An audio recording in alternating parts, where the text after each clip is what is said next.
Imagine a natural process happening inside your cells right now.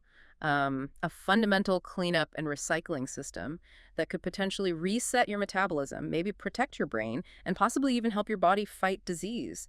It sounds like sci-fi, but it's real. It's called autophagy. It really is a powerful, ancient mechanism. Our cells are using it constantly for health, for renewal. And today we're doing a deep dive into autophagy, and it's a fascinating connection to one of the most talked about health interventions out there, intermittent fasting.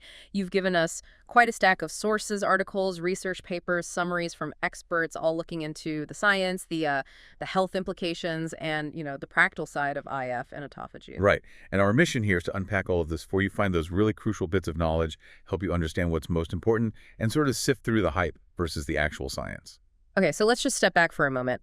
Define the key terms, high level. Intermittent fasting, or IF? Well, basically, it's an eating pattern. The focus is really on when you eat, not necessarily what you eat. You cycle between periods of eating and periods of voluntary fasting. And autophagy.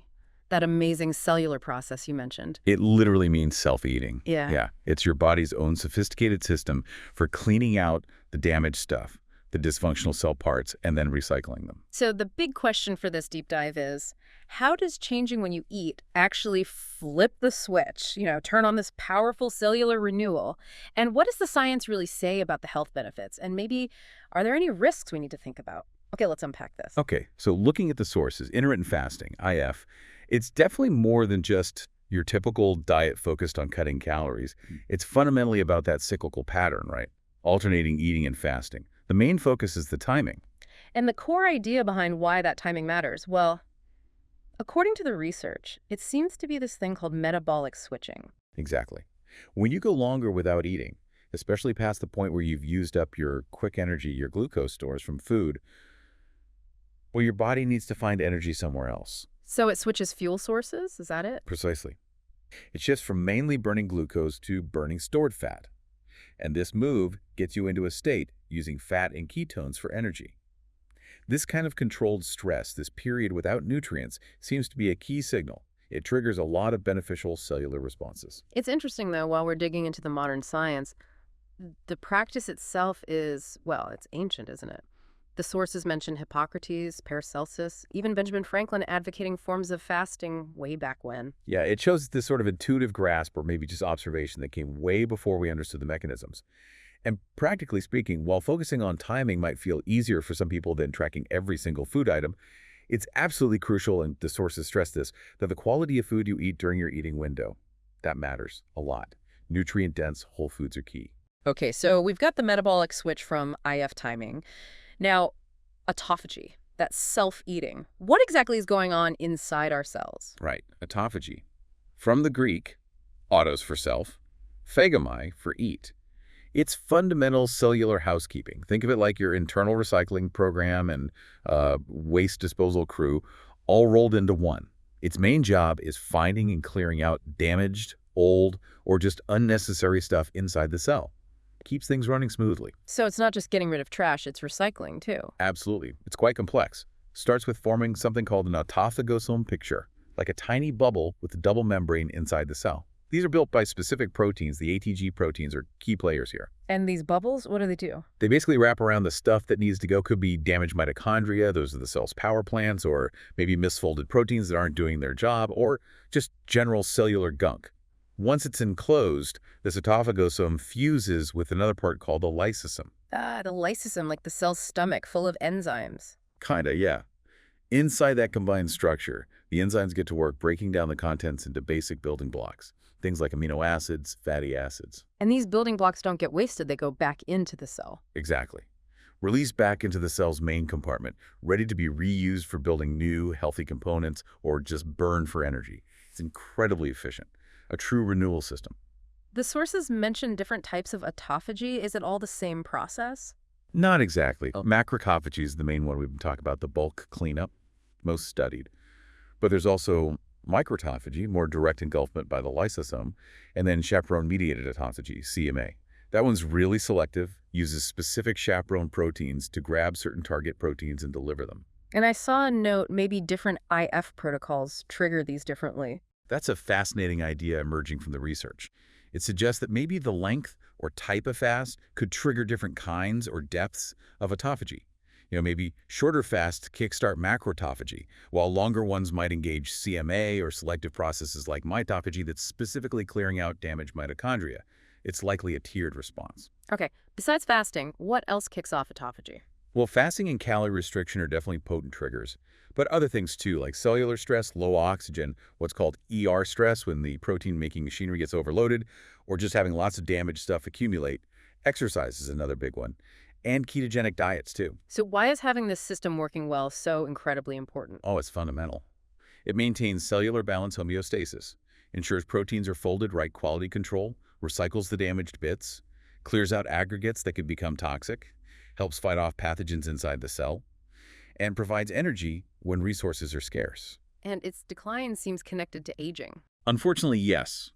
Autophagy tends to become less efficient as we age, and that slowdown likely contributes to the buildup of cellular damage and dysfunction we see in aging and age-related diseases. Which leads right into disease, doesn't it? Things like Alzheimer's, Parkinson's, heart disease, metabolic problems, even cancer. Exactly. When autophagy is dysregulated, things go wrong. In neurodegenerative diseases, you get buildup of those toxic protein clumps. In cardiovascular disease, metabolic disorders like type 2 diabetes, it plays a role, and cancer. Well, cancer is complex. Autophagy can suppress tumors early on, clearing out potentially cancerous cells. But later, established cancer cells can actually hijack autophagy to help them survive stress and resist treatment. It's that double-edged sword idea. Modulating it in cancer is tricky, very context-dependent. So let's connect the dots. How does intermittent fasting specifically signal the cell to ramp up this whole autophagy process? What's the molecular conversation? It's really like a molecular symphony, not just flipping a switch. The sources really highlight what's called the AMPK-MTRR axis. These are central regulators. Okay, the master switches inside the cell. How do they respond to fasting? Think of AMPK as the cell's main energy sensor. When you fast, your cellular energy levels drop. Technically, the AMP-ATP ratio increases. This activates AMPK. Now, mTORC1, that's like the main growth and building controller. It's usually active when nutrients are plentiful, and crucially, it actively suppresses autophagy. So fasting hits the energy sensor, AMPK, and AMPK tells the growth controller, mTORC1, to power down. You got it. Fasting means low energy, which activates AMPK. AMPK then puts the brakes on mTORC1. By inhibiting mTORC1, AMPK basically takes the foot off the brake for autophagy. It also directly activates key proteins like ULK1 to get the whole autophagosome formation started. So AMPK senses the low-energy state of fasting and shifts the cell away from building and towards cleaning up and conserving resources. That makes a lot of sense. What about sirtuins? SRT1 comes up a lot. Right, sirtuins, especially SIRT1, these are proteins linked to metabolism and longevity. EVS boosts SIRT1 activity, partly because fasting changes the cell's energy balance in a way that favors SIRT1 function. SIRT1 then promotes autophagy by activating more of those ATG proteins we mentioned, and also activating transcription factors that tell the cell to make more autophagy machinery. It's another link between the cell's energy status and the cleanup process. And ketone bodies, like BHB, beta-hydroxybutyrate, we talked about them as fuel, but they signal too. Yes, that's a really cool part. BHB, produced during fasting, once glycogen runs low, usually after 12, maybe 24 hours. It's not just fuel. It acts as a signaling molecule. It can directly trigger autophagy, partly by inhibiting enzymes called HDACs. Inhibiting HDACs changes gene expression, turning up the production of autophagy-related genes, so that a whole state of ketosis itself contributes to this cellular renewal. And the sources mention PKA also playing a role, responding to nutrient levels. Yeah, it just shows there are multiple overlapping pathways. It makes the whole system robust, Yeah. Finely tuned control in response to whether nutrients are available or not. Okay, so we get the molecular signals. How do scientists actually see this happening in humans who are fasting? What's the evidence? Well, they look for molecular markers. When these pathways fire up during fasting, you see measurable increases in specific proteins. LC32 is a common one. It actually gets built into the autophagosome membrane. So more LC32 is a sign autophagy is upregulated. Same with Beclin-1, which helps initiate things, and other ATG proteins. These are like molecular signposts saying cleanup in progress. And the functional outcome, the bigger picture. It leads to enhanced cellular resilience, better metabolic balance. Cells get better at clearing out damaged stuff, recycling materials efficiently. This helps them function optimally and withstand stress better. Is there a specific magic number of hours needed for significant autophagy in humans? Ah, that's the million-dollar question and still under active research. There's likely a lot of individual variation. Genetics, lifestyle, metabolic health all play a role. Animal studies often point to the 24 to 48-hour mark for really significant activity. In humans, it seems more like a tiered response. Shorter fasts, like maybe 16, 24 hours of time-restricted eating, might stimulate macroautophagy in certain tissues. Longer fasts might be needed to engage those more selective types like CMA or mitophagy, or to get a deeper effect in other tissues. And actually measuring this accurately in people sounds tough. It really is. We have those markers, but there's a big push for developing reliable, non-invasive biomarkers for humans. That would be huge for tailoring protocols, figuring out what works best for specific people and specific goals, and really confirming the effects. Okay, so taking this incredible cellular cleanup, autophagy, and connecting it back to IF, what are the concrete health benefits the sources highlight? This seems to be where a lot of the excitement is. Absolutely. The metabolic impacts are probably the most studied area, and the evidence there is quite strong. Weight management is often the first thing people associate with IF. It is, and IF often does lead to weight loss, largely because, shrinking your eating window usually means you eat fewer calories overall, even if you're not consciously counting. Plus, it encourages that shift to burning fat. Some studies, like one with a 16-hour fast in young men, showed fat loss while preserving muscle. But, and this is an important caveat from the sources, some direct comparisons between time-restricted eating, TRE, and standard calorie restriction, found TRE, might actually lead to more lean mass loss for the same calorie deficit. So that needs more research.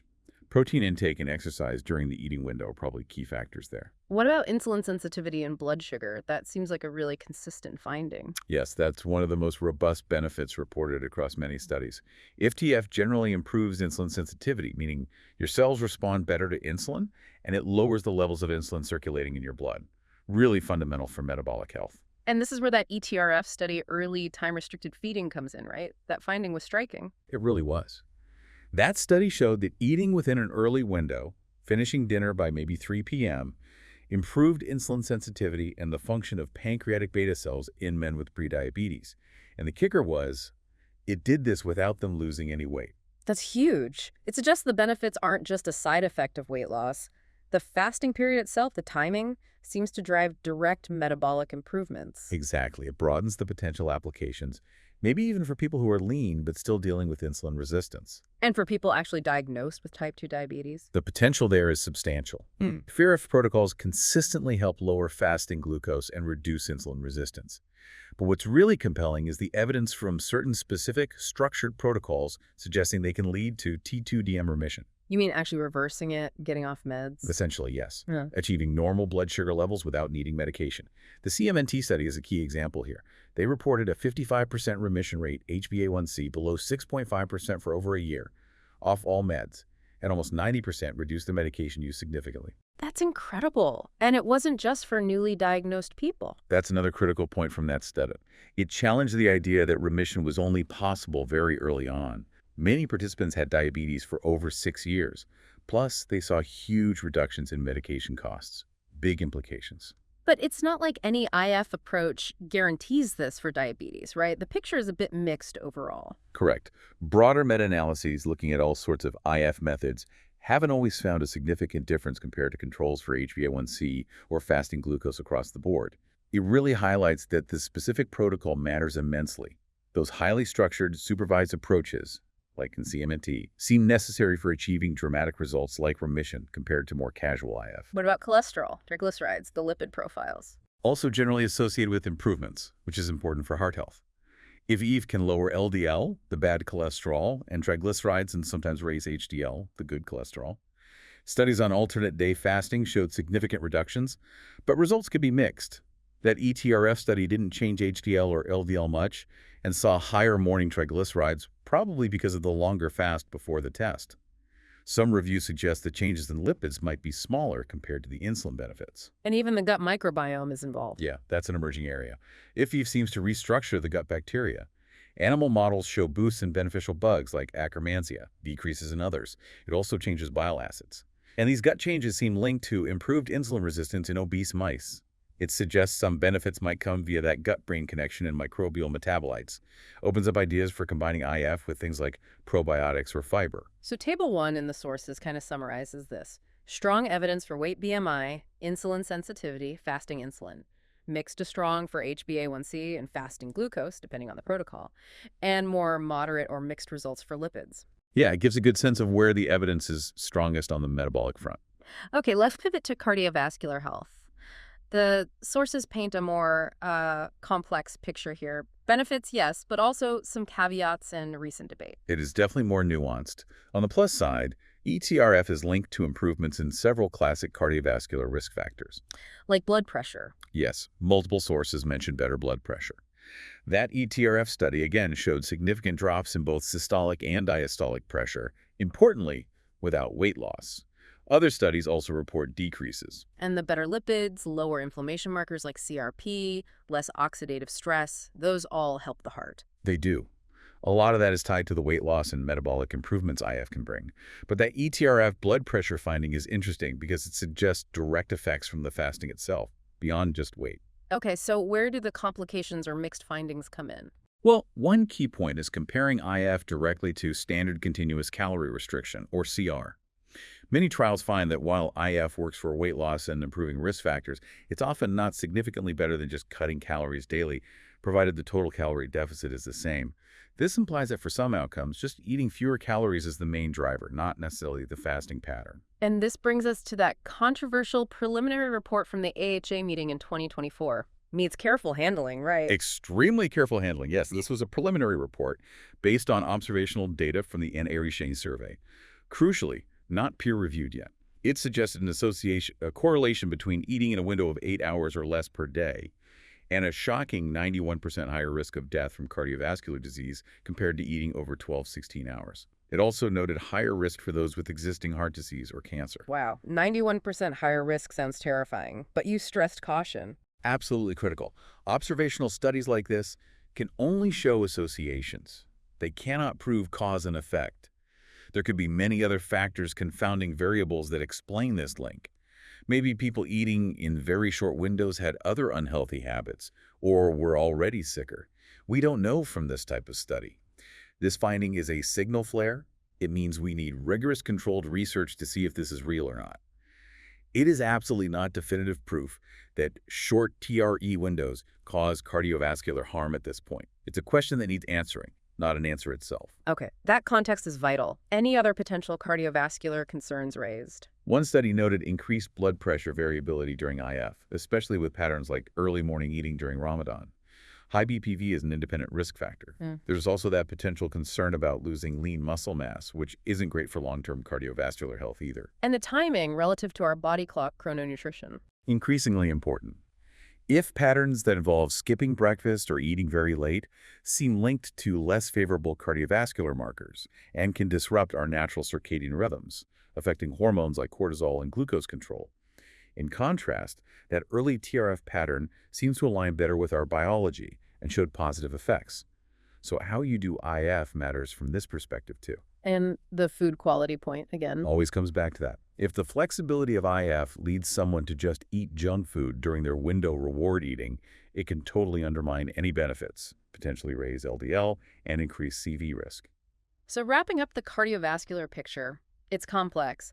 Strong evidence for improving key metabolic risk factors like blood pressure, sometimes independent of weight, balanced against findings that it's not always superior to simple calorie restriction for overall CV outcomes in the short term, and that preliminary, highly cautioned observation about very short windows that needs serious follow-up research. You really have to synthesize the evidence, considering the different types of studies and their limitations. What about the brain? Is IF good for brain health, neuroprotection? This is a really exciting area, a lot of promise here.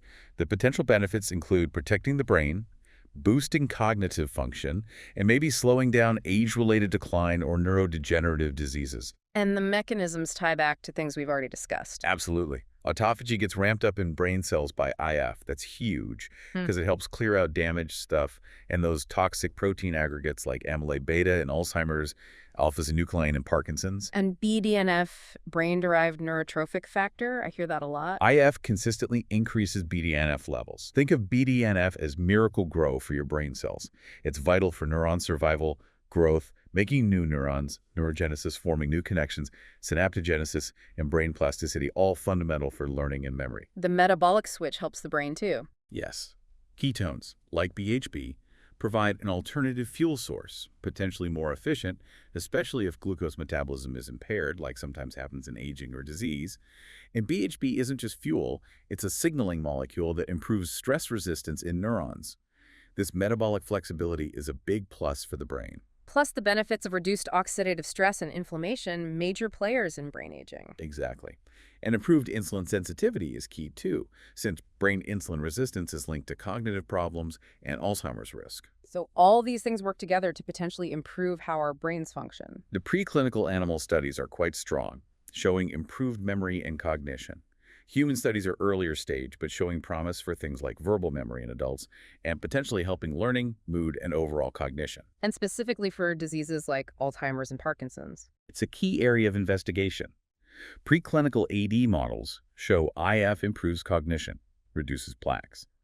TRE in mouse models helped with circadian rhythms and memory. Human trials are looking at feasibility and potential benefits in people with mild cognitive impairment, MCI. For Parkinson's, boosting autophagy to clear those alpha-synuclein clumps is highly relevant. So for the brain, IF looks like a potentially powerful strategy, non-drug-based. Yes, potentially for promoting healthy brain aging, making it more resilient. The biology makes sense, the preclinical data is strong, human research is ongoing. And that gut-brain axis connection adds another layer of potential indirect benefit. Let's tackle cancer, another complex one. Is IF a cure? Let's be absolutely crystal clear up front. No. Intermittent fasting is not a standalone cure for cancer based on current evidence. Okay, not a cure. So what role could it play according to the sources? The evidence points towards it being a potentially valuable adjunctive or supportive strategy, something used alongside standard treatments like chemo and radiation. And this relates back to that dual role of autophagy we discussed. Precisely. Early on, autophagy can be protective, but established cancers can exploit it, so applying IF needs care. How might IF actually work with conventional cancer therapy? Several proposed mechanisms. A key one is called differential stress resistance, or DSR. The idea is fascinating. Fasting puts normal cells into a protective stress-resistant state, making them less vulnerable to chemoradiation damage. But cancer cells often can't do this. They stay metabolically active, trying to grow, which makes them more sensitive to the therapy. So it protects the good cells and weakens the bad ones. That's the concept. Like a 1-2 punch. It could potentially widen the therapeutic window, allowing for more effective cancer killing with fewer side effects on healthy tissues. What else is going on? IF directly impacts tumor metabolism and signaling. Many cancers thrive on glucose. IF lowers glucose, insulin, and IGF-1 growth factors that can fuel cancer. This starves the tumor and inhibits growth pathways. Ketones produced during fasting might also have some direct anti-tumor effects, and some cancer cells aren't good at using ketones for energy. And the immune system. There's evidence IF can boost anti-tumor immunity. It might alter the tumor microenvironment, enhance cancer-fighting immune cells like NK cells. Animal studies showed IF improved NK cell function. It could also make cancer cells more susceptible to treatments by impairing their DNA repair mechanisms under metabolic stress. What about the evidence in humans with cancer? It's still an evolving field. Human trials are often smaller, focusing on safety and feasibility of using IF during treatment. They look at impact on side effects, quality of life, biomarkers. They're generally not testing IF as the sole treatment. And what have those studies found so far? Generally, IF seems safe and tolerable alongside chemo. There's emerging evidence it might help reduce some side effects, less DNA damage in healthy cells, maybe less neuropathy, fatigue, low white blood cell counts, mouth sores. Wasn't there an interesting finding in breast cancer survivors? Observation. Yes. An observational study suggested that survivors who fasted for less than 13 hours overnight had a significantly higher risk of recurrence compared to those fasting 13 hours or more. It's observational, so not proof, but it hints that even relatively mild TRE might offer some protective benefit in that group. So to reiterate the bottom line on cancer, supportive, adjunctive, not a cure. Exactly. The current view is IF holds promise primarily as an adjunctive strategy alongside standard care to potentially improve treatment efficacy, reduce side effects, enhance well-being, not a standalone cure for established cancer. Combining targeted therapies with metabolic approaches like IF is where future research is heading. Okay, that covers the science and the health impacts in detail. Let's switch gears to the practical side. If someone's listening and thinking about this, what are the common ways to actually do IF and what are the absolute must-dos for safety? Right. Finding a method that fits your life is key. because if you can't stick with it, it won't work. There's no single best way. Starting simple and adjusting gradually is usually the best bet. Time-restricted eating, TRE, seems really popular. It is. That just means eating all your daily calories within a set window of hours each day. The 1 to 68 method is probably the most common. 16 hours fasting, 8 hours eating. It usually means skipping breakfast or having an early dinner. But there are gentler versions, like 14-10 or even 12-12, which is basically just ensuring a solid overnight fast. Those can be good places to start. And that early TRF, ETRF, eating earlier. Yeah, aligning your eating window with earlier in the day, maybe finishing your last meal by mid-afternoon. That's the pattern linked to some unique metabolic and blood pressure benefits in studies, possibly because it aligns better with our internal clocks or circadian rhythms, but it definitely requires more schedule adjustment for most people. What about the methods involving whole days of fasting or near fasting? Those are more intensive. You've got the 5.2 diet, eat normally 5 days, then restrict to about 500-600 calories on 2 non-consecutive days. There's alternate day fasting, ADF, literally alternating normal eating days with days of 0 or very low calories. Yeah. And eat, stop, eat, which involves 1 or 2 full 24-hour fasts per week, like dinner to dinner. Table 2 in the source material gives a good overview of this spectrum. Yeah, it shows the range, from quite moderate to pretty intense. The main thing is tailoring it to your lifestyle, goals, and tolerance. And easing into it helps a lot with adherence. Speaking of easing in, what's typical? How long does it take to adapt? Usually takes about 2 to 4 weeks for your body to adjust. Initially, yeah, you might feel more hungry, maybe a bit irritable, some fatigue, headaches even. That's common as your body learns to switch to fat burning more efficiently. These usually fade. Starting gradually, maybe just pushing breakfast back an hour or eating dinner an hour earlier, can really smooth out that transition. What are the absolute best practices for doing IF safely and getting the benefits? Okay, several crucial points here. Number 1, non-negotiable. Nutritional quality during your eating window. Right, it's not a free pass for junk food. Not at all. AFib is not a license to binge. You have got to prioritize nutrient-dense whole foods. Fruits, veggies, whole grains, lean protein, healthy fats. Filling your window with processed stuff, sugar, refined carbs, that can completely wipe out any benefits, might even cause weight gain. Because your eating time is shorter, making every bite count nutritionally is even more important. Hydration, too, I imagine, especially during the fast. Absolutely vital. Drink plenty of plain water all day, but especially when fasting. It helps manage hunger, prevents dehydration, headaches. Plain black coffee, unsweetened tea are usually fine too, no calories. Remember, you get fluids from food normally, so you have to consciously drink more water when you're not eating. And the sources specifically warn against dry fasting, no food or water unless under strict medical guidance. High dehydration risk. So keep drinking water. And listening to your own body seems critical. Hugely important. Everyone responds differently. Pay attention. If you feel persistently unwell, really dizzy, excessively fatigued, have concerning side effects that your body telling you something's not right, adjust the plan, shorten the fast, maybe take a break, and definitely talk to your healthcare provider. If you feel faint, have a small healthy snack and follow up with your doctor. How does exercise fit in? Exercise is great. It even induces some autophagy itself. Huh. But if you're very active, an athlete maybe, you need careful planning. Timing your workouts and nutrient intake around your IF schedule is key for energy and recovery. It might not be ideal for intense training without that planning. And like any health change, patience and consistency beat perfection. For sure. The deeper health benefits often take time. Being consistent most days is better than being perfect for a week then quitting. And avoid extremes. Super long fasts, more than 24 hours regularly, aren't necessarily better for general health and can carry risks. Sustainable, moderate approaches usually win out.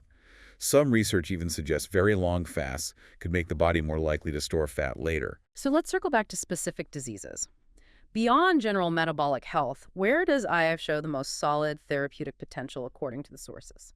Type 2 diabetes, management, and potential remission, that's really the most compelling area right now. We see consistent improvements in insulin sensitivity, glucose control, reduced medication needs. Yeah. And again, those specific structured protocols like CMNT showing actual remission that's paradigm-shifting potential. And for obesity and metabolic syndrome? It's certainly effective for weight loss and tackling that cluster of issues, high blood pressure, lipids, insulin resistance, largely through calorie reduction, and improved fat metabolism. Neurodegenerative diseases like Alzheimer's, Parkinson's, where does the evidence stand for treatment? Significant promise, especially in the preclinical animal models, slowing progression, improving pathology via autophagy, BDNF, ketones. But the human evidence is still early days. Mostly feasibility studies, looking at potential cognitive benefits in mild stages like MCI. So best viewed as potentially preventative or maybe adjunctive for symptom management or modifying the course, not an established cure yet. And cancer reinforcing the message. Primarily adjunctive.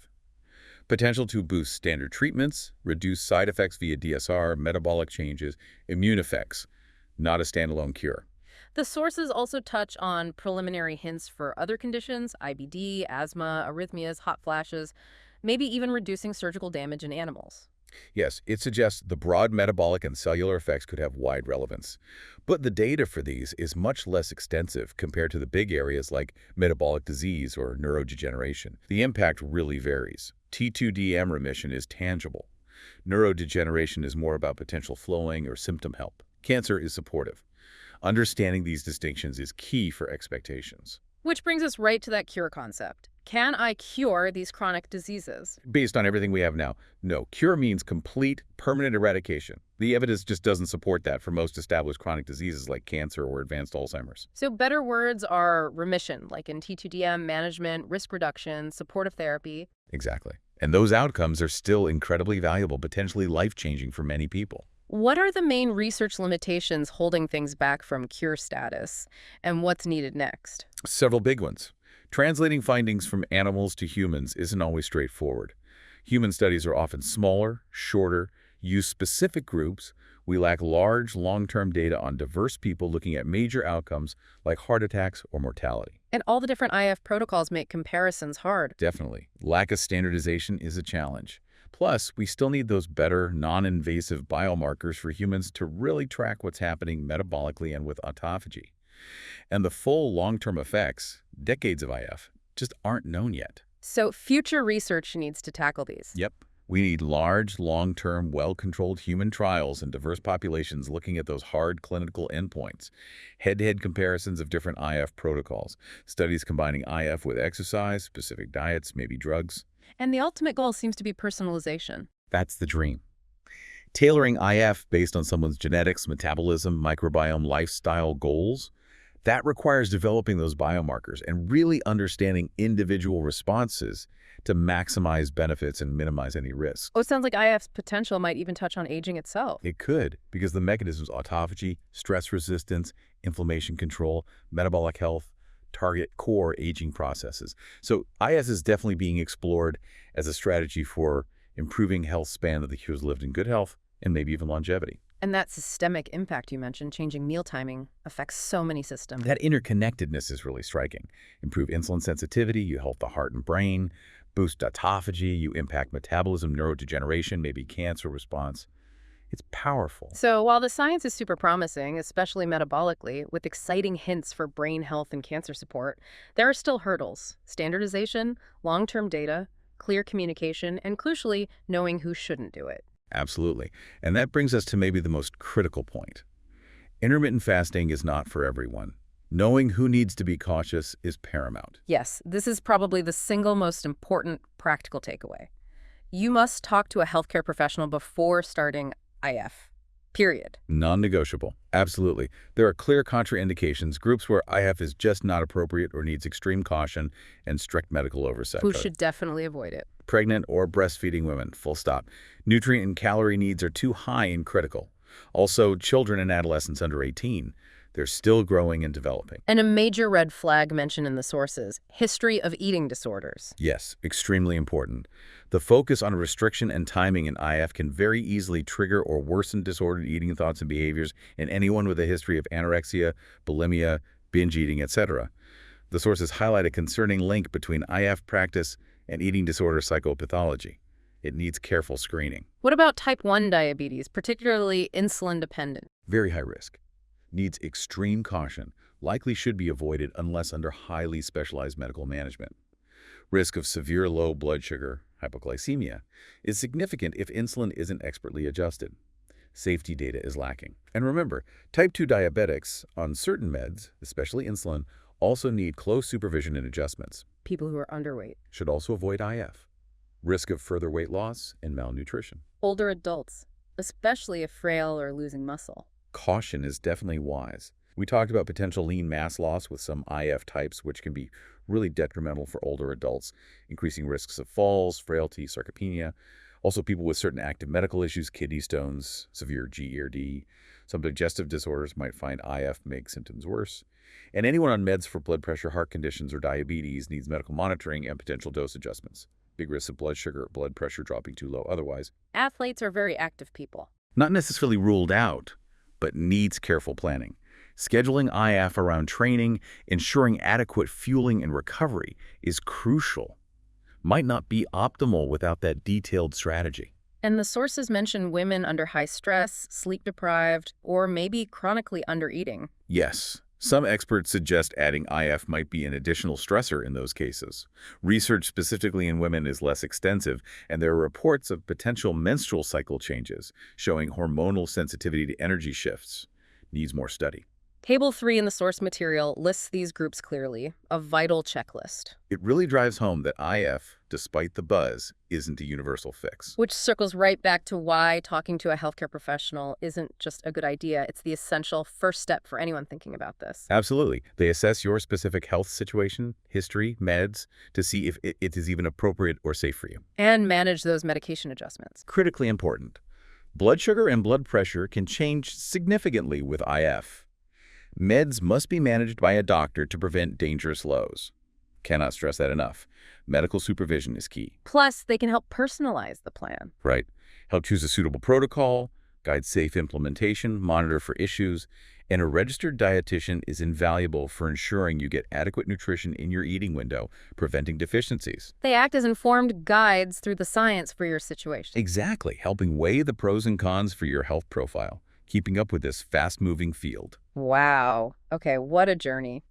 From ancient fasting practices to the complex cell biology of autophagy, the molecular signals connecting them, the really wide-ranging health impacts, metabolic breakthroughs, brain health potential, cancer support, and then grounding it all in the practicalities and those critical safety warnings. We've hit on that metabolic switching, the vital cleanup of autophagy, the strong evidence for metabolic health, even T2DM remission potential, the exciting frontiers in brain health and cancer adjunct therapy. And stressing the nuance throughout, not a magic bullet, not a cure-all.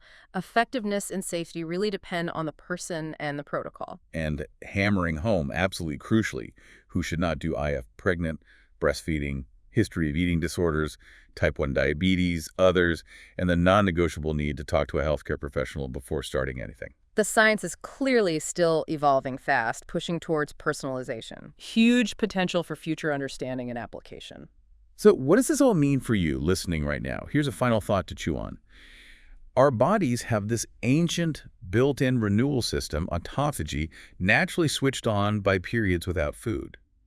In this modern world where food is always available, what does intentionally creating that rest from eating actually mean for our long-term health?